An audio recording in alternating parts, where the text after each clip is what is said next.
ఓవైసీ వ్యతిరేక పోరాటంలో కాంగ్రెస్ పార్టీలో చాలా ప్రముఖ నాయకుడిగా మోడీ గారు చాలా గొప్ప నాయకుడని పొగిడినటువంటి కాంగ్రెస్ పార్టీ మొన్న ఎన్నికల్లో పోటీ చేసిన నాంపల్లిలో పోటీ చేసిన అభ్యర్థి ఫిరోజ్ ఖాన్ గారు నిన్న అసలు రంగు బయటపెట్టినాడు. కాంగ్రెస్ పార్టీ ఎంఐఎం అసదుద్దీన్ ఓవైసీ గెలవాలని కోరుకుంటుందనే విషయాన్ని వాస్తవాన్ని బయటపెట్టిండు.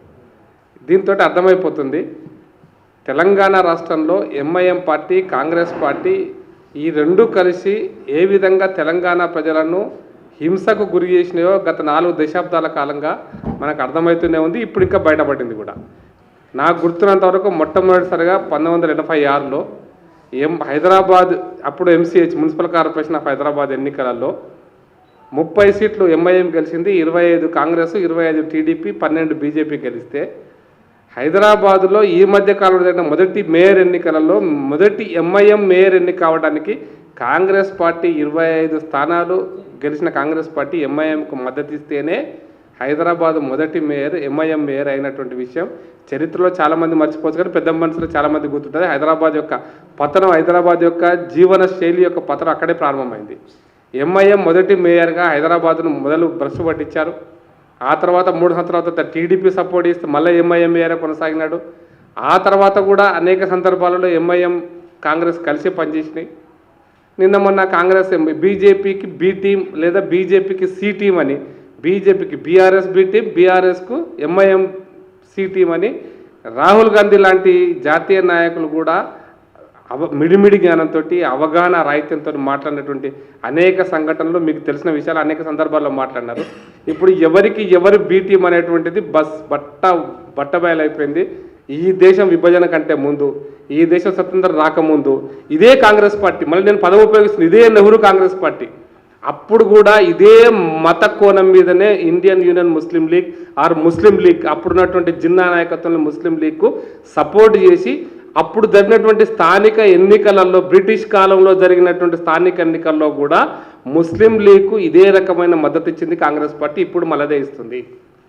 అర్థం చేసుకోవాలి. అప్పుడు ఏ విధంగా అయితే దేశ విభజన జరిగి ప్రపంచ చరిత్రలోనే 16 లక్షల మంది ఊతకోతకు గురి అక్కడి నుంచి ఇక్కడ షిఫ్ట్ మారినటువంటి ఏదైతే పేద ప్రజల యొక్క బాధలు ఉన్నాయో మరొకసారి ఈ దేశంలో తీసుకురావడానికి కాంగ్రెస్ పార్టీ ప్రయత్నం చేస్తుంది. నేను చరిత్ర చెప్తున్నంటే ఖచ్చితంగా ఈ చరిత్ర మరొకసారి కాంగ్రెస్ పార్టీ కనుక అధికారంలోకి వస్తే జరగబోయేది ఇదే. దేశాన్ని విభజిస్తారా, ఈశాన్య భారతాన్ని విభజిస్తారా, చాలాసార్లు ట్రై చేశారు. కశ్మీర్ భారతదేశాన్ని, కాశ్మీర్ పాకిస్తాన్కి ఇవ్వాలనుకున్నారు. ఆ బంగ్లాదేశ్ నుంచి పక్కన అస్సాం నుంచి 2 జిల్లాలకు బంగ్లాదేశ్కి ఇవ్వాలనుకున్నారు. ఆ కాలంలోనే ఎప్పుడో చిటగాంగ్ లాంటి ప్రాంతాలను, హిందూ మెజారిటీ ఉన్న ప్రాంతాలను కూడా ఎప్పుడో ఇచ్చేసిండ్రు. ఇవన్నీ కాదని మత ప్రాతిపదికన 2 దేశాలుగా విడిపోతే ఈ దేశం సెక్యులరిజంగా ఉంది, ఆ దేశం మొత్తం మతరాజ్యంగా ఉంది. ఇది కాంగ్రెస్ పార్టీకి దేశ ప్రజలకు కాంగ్రెస్ పార్టీకి అర్థం కాలే కానీ దేశ ప్రజలకు అర్థమైంది. కాబట్టి ఇప్పుడు ఈ యొక్క ఎన్నికల మేనిఫెస్టో అయితే కాంగ్రెస్ పార్టీ ఈ దేశం ముందు పెట్టిందో, దేశ ప్రజల ముందు పెట్టిందో, ఇది పూర్తిగా ముస్లిం లీగ్, అప్పటి ముస్లిం లీగ్ పదజాలం అంతా కూడా ఇప్పుడు పెట్టినారు. నేను చాలా మోడీ గారు ఇదే మాట చెప్పారు. కిషన్ రెడ్డి గారు కూడా ముస్లిం లీగ్ అంటే జిన్నానే, ఇంకొకరు కాదు, అదే మాటను కిషన్ రెడ్డి గారు చెప్పారు. ఇప్పుడు ఎందుకు ఉలికిపోవటం అర్థం కావట్లేదు. ఈ దేశంలో డ్రెస్ కోడ్ తీసేస్తామన్నారు. తీసేద్దని ఎవరన్నా, ఎవరి డ్రెస్ వాళ్ళు వేసుకోవచ్చు. కానీ డ్రెస్ కోడ్ని ఎక్కడ పడితే అక్కడ, ఆర్మీలో కూడా మరి అదే పద్ధతిలో నేను పోతానంటే కుదురుతుందా? స్కూల్కి ఏ పద్ధతిలో అంటే ఆ పద్ధతిలో పోవాలంటే కుదురుతుందా? ఇదే మేము చెప్పింది కూడా. ఈ దేశంలో 3 తలాక్ ఎత్తేస్తామన్నారు. అంటే నేను అనే పదం ఏంటంటే మళ్ళొకసారి మతోన్మాదుల యొక్క, మత ఉన్మాదుల యొక్క, మత మౌఢ్యం ఉన్నటువంటి ముస్లిం లీగ్, ఎంఐఎం పార్టీ ఈ 2 రాసినటువంటి యొక్క మేనిఫెస్టోనే ఈరోజు కాంగ్రెస్ పార్టీ పొందుపరిచింది. దానికి జిన్నా మేనిఫెస్టో లాగా ఉందనంటే కిషన్ రెడ్డి గారి మీద కాంగ్రెస్ నాయకులు ఎగిరెగిరి పడుతున్నారు. వాళ్ళ పేరు చెప్పక్కర్లే కానీ ఎగిరెగిరి పడుతున్నారు. నేను కాంగ్రెస్ నాయకులకు ఇప్పుడు ఒక మాట చెప్పదలుచుకున్నా మీ ద్వారా కూడా. అసలు ఈ దేశంలో కాంగ్రెస్ పార్టీకి రాజ్యాంగంలో పొందుపరిచింది సెక్యులరిజం అని కాంగ్రెస్ పార్టీ, ఇందిరాగాంధీయే. అది ఎమర్జెన్సీ కాలంలో పార్లమెంట్ లేకుండా, ప్రతిపక్షం కూడా లేకుండా పొందుపరిచింది. నిజంగా సెక్యులరిజం యొక్క అర్థం ఏమన్నా కాంగ్రెస్ పార్టీ లేక, నేను ఇంక్లూడింగ్ రేవంత్ రెడ్డిని, రాహుల్ గాంధీతో కూడా ఛాలెంజ్ చేస్తున్నా. మీరెవరన్నా భారత రాజ్యాంగం ప్రకారం సెక్యులరిజం అంటే మీనింగ్ అర్థం ఏందో చెప్పగలుగుతారా? నేను ఏ చర్చకైనా సిద్ధం. తప్పుడు మాటలు, అబద్ధం మాటలను పక్కన పెడదాం. ఒకప్పుడు ఆంధ్రప్రదేశ్ హైకోర్టు కూడా ఉమ్మడి రాష్ట్రంలో ఉన్నప్పుడు సెక్యులరిజం అంటే ఏందో ఒక నిర్వచనం కూడా ఇచ్చింది, దానికి ఒక విశ్లేషణ కూడా ఇచ్చింది. ప్రజలు కట్టేటువంటి పన్ను రూపంలో కట్టేటువంటి ఏ ఒక్క రూపాయిని కూడా ఏ మత కార్యక్రమాలకు ఖర్చు పెట్టద్దు. దాని అర్థం అంటే ప్రభుత్వానికి మతం లేదు. State has no religion. ప్రభుత్వానికి మతం లేదు. ప్రభుత్వ కార్యక్రమాలు ఏవి కూడా మత ప్రాతిపదికన జరగకూడదు అనేటువంటిది ప్రభుత్వం ఏ మతానికి సంబంధించింది కాదు. దీని యొక్క మీనింగ్ అది. దాని అర్థం ఏందయ్యా అంటే ఒక ప్రత్యేకమైనటువంటి కళ్యాణ లక్ష్మి ఒకటి, షాదీ ముబారక్ ఇంకొకటి, అందరికీ ఒకటి. అందుకోసం నేను ఒక పదం ఉపయోగిస్తున్నా. ఈ దేశంలో నిజమైనటువంటి రాజ్యాంగంలో పొందుపరిచిన సెక్యులరిజం అనేటువంటి పదాన్ని పూర్తి స్థాయిలో అమలు చేస్తున్నటువంటి నిజమైన సెక్యులర్ పార్టీ ఏదైనా ఉందంటే మోడీ నాయకత్వంలోని భారతీయ జనతా పార్టీ ఎన్డీఏ ప్రభుత్వమే. నేను ఎందుకు చెప్తున్నా అంటే రాజ్యాంగం చెప్పినటువంటిది, కోర్టులు చెప్పినటువంటి నిర్వచనం ఏంటంటే, ఉదాహరణకి ముద్రా బ్యాంకు రుణాలు ఇస్తాము, అది ముస్లింలకు వేరు హిందువులకు వేరు ఉండదు. ఉచిత బియ్యం ఇస్తాం, హిందువులకు వేరు ముస్లింలకు వేరు ఉండదు. ఏ పథకమైన విద్యార్థి స్కాలర్షిప్లు ఇస్తారు, హిందువులకు వేరు ముస్లింలకు వేరు ఉండదు. లేకపోతే స్టాండప్ ఇండియా ప్రోగ్రామ్ ఇస్తాం, ముస్లింలకు వేరు హిందువులకు వేరు ఉండదు. ఏ రకమైనటువంటి స్వచ్ఛ భారత్ కింద ఇండ్లు కట్టిస్తారు, టాయిలెట్ కట్టిస్తారు, అది ముస్లింలకు కట్టియారు, ముస్లింలకు కట్టారు, హిందువులకు కట్టిస్తారు. ఇది ఉండదు. సెక్యులరిజం యొక్క మీనింగ్ ఇది.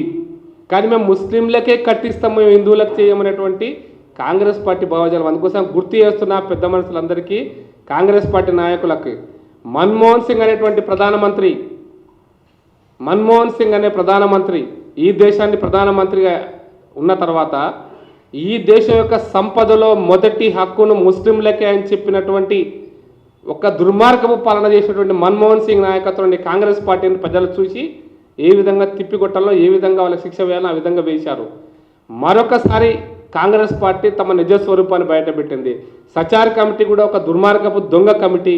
సచార్ కమిటీ రిపోర్టును అమలు చేస్తామని మేనిఫెస్టోలో ఎప్పటి నుంచి మొదలు పెడితే, మేము డ్రెస్ కోడ్ నుంచి మొదలు పెడితే, ఈ దేశంలో మత ప్రాతిపదికన వక్ఫ్ చట్టాన్ని తీసుకొచ్చింది కాంగ్రెస్ పార్టీ. మత ప్రాతిపదికన నిర్ణయాలు తీసుకుంది కాంగ్రెస్ పార్టీ. 1951 నుంచి ఈ రోజు వరకు అన్ని రకాలుగా ఒక మతాన్ని కొమ్ముగాసి, ఒక మతానికి అనుకూలంగా, ఒక మతం యొక్క వ్యాప్తి కోసం జరిగేటువంటి అన్ని నిర్ణయాలను కాంగ్రెస్ పార్టీ తీసుకుంది, చట్ట రూపంలో తీసుకొచ్చింది. అందుకోసమే ఇప్పుడు కూడా మళ్ళీ బీజేపీ ప్రభుత్వం, మోడీ నాయకత్వంలోని బీజేపీ ప్రభుత్వం నిజమైన సెక్యులర్ వాదాన్ని, నిజమైన సెక్యులర్ స్పిరిట్ని అమలు చేస్తుంటే ఉలికిలికి పడుతూ మతవాదం పేరు మీద మా మీద విమర్శించడం అనేటువంటిది దేశ ప్రజలు గమనిస్తున్నారు.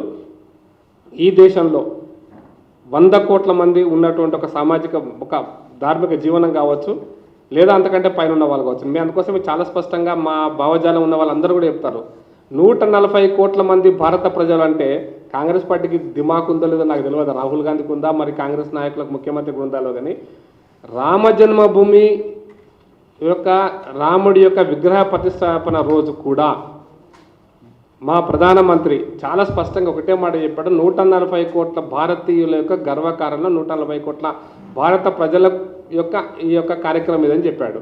దాని అర్థమైందా? అందులో మిగతా మతాలు, మిగతా ఆరాధన పద్ధతులు ఉన్న వాళ్ళు లేరా? ఈ రకమైనటువంటి కనీస అవగాహన లేనటువంటి కాంగ్రెస్ నాయకులు నేనంటున్న డిఫరెన్స్ ఏంటంటే, బీజేపీ రాజ్యాంగపరంగా ఉన్నటువంటి లౌకికవాదాన్ని, కాన్స్టిట్యూషనల్ సెక్యులరిజాన్ని బీజేపీ అమలు చేస్తుంది. కాంగ్రెస్ పార్టీ బీజేపీయేతర కాంగ్రెస్ పార్టీతో ఉన్నటువంటి ఇండి గ్రూప్ మొత్తం కూడా పొలిటికల్ సెక్యులరిజం, రాజకీయ సెక్యులరిజాన్ని మాత్రమే వాళ్ళు అమలు చేస్తున్నారు. They are only for political secularism, not the constitutional secularism. మేము కాన్స్టిట్యూషనల్ సెక్యులరిజంని అమలు చేస్తున్నాం. కాబట్టి భారతీయ జనతా పార్టీ యొక్క సెక్యులరిజాన్ని ఎవరు ప్రశ్నించినా అది సూర్యుని మీద ఉమ్మేసినట్టే మేము అనుకుంటున్నాం. కాబట్టి ఇప్పటికైనా ఈ మిడిమిడి జ్ఞానంతో, జ్ఞానంతో ఈ మాట్లాడేటువంటి కాంగ్రెస్ నాయకులకు భారత ప్రజలు వాస్తవమైనటువంటి నిజమైన సెక్యులర్ పార్టీగా ఉన్నటువంటి బీజేపీకి, నిజమైన సెక్యులర్ అంశాలను మాట్లాడుతున్నటువంటి మోడీ గారికి, ఏ మతానికి సంబంధం లేకుండా అన్ని మతాలను గౌరవిస్తూ, ప్రభుత్వంగా గౌరవిస్తూ, ఏ కార్యక్రమం కూడా ముస్లింల అభివృద్ధి కోసం కూడా ప్రయత్నం చేస్తుంటే మోడీ గారి యొక్క పాలనను ముస్లింలు కూడా గుర్తిస్తున్నారు. ముస్లింలు కూడా బీజేపీకి ఓటేస్తారు, ముస్లింలు కూడా వేస్తారు కూడా. కాబట్టి రాబోయే రోజుల్లో వాళ్ళ పీఠాలు కదులుతాయి. ముస్లింలు కూడా ఉత్తరప్రదేశ్లో, బెంగాల్ లాంటి రాష్ట్రాల్లో కూడా ముస్లింలు బీజేపీకి ఓటేస్తున్నటువంటి పరిస్థితి అర్థమైనాక కాంగ్రెస్ పార్టీ వాళ్ళు ఎగిరెగిరి పడుతున్నారు. ఖచ్చితంగా భారత ప్రజలు ఇవ్వబోయేటువంటి తీర్పు జూన్ 4వ తారీఖున రాబోయేటువంటి తీర్పు ఖచ్చితంగా నిజమైన సెక్యులర్వాది మోడీ ఎన్డీఏ ప్రభుత్వానికా లేదా మత ఉన్మాదం నెత్తికెక్కినటువంటి రాహుల్ గాంధీ లాంటి కాంగ్రెస్ పార్టీకి అనేటువంటిది ప్రజలు నిర్ణయిస్తారు. అప్పటిదాకా వేచి చూద్దాం. నిజమైన సెక్యులరిజాన్ని భారత ప్రజలు అర్థం చేసుకుంటారని నేను చెప్పదలుచుకున్నాను. సందర్భంగా ఇంకొకసారి ఇటువంటి మిడిమిడి జ్ఞానంతో కనుక కాంగ్రెస్ మాటలు కనుక మాట్లాడితే ఖచ్చితంగా కాంగ్రెస్ పార్టీ ఇప్పుడు 52 సీట్లు కూడా రావు, 27 సీట్లకు 20 సీట్లకు పడిపోతాయి. దేశ చరిత్రలో ముస్లిం లీగ్ కూడా అంతే పరిస్థితి ఉంది. మిగతా ఇటువంటి వాదాన్ని లేవనెత్తున్న అన్ని పార్టీలకు ఇదే గతి పట్టింది. కాంగ్రెస్ పార్టీ కూడా అదే గతి పడతానని హెచ్చరిస్తున్నాను సందర్భంగా.